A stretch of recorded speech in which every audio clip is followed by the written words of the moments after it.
এটা আমার best friend পূজা। High.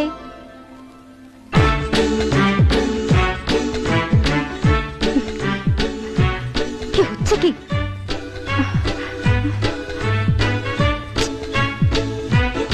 আমার কিছু নিয়েছেন কেন? কথা আছে, ওইদিকে চল। না, আমি কোথাও যাব না।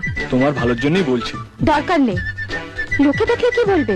যাতে না দেখে সেই জন্যই আড়ালে যেতে বলছি। কি শুরু করেছেন কি? যা বলার এখানেই বলুন। ওকে, তোমার ব্লাউজের হুক খোলা আছে। কি? হ্যাঁ, উল্টো পাল্টা কথা বলা ছাড়া আপনার কোনো কাজ নেই না? পিঠের উপরে তিলটা দেখা যাচ্ছে। এখনো বিশ্বাস হচ্ছে না?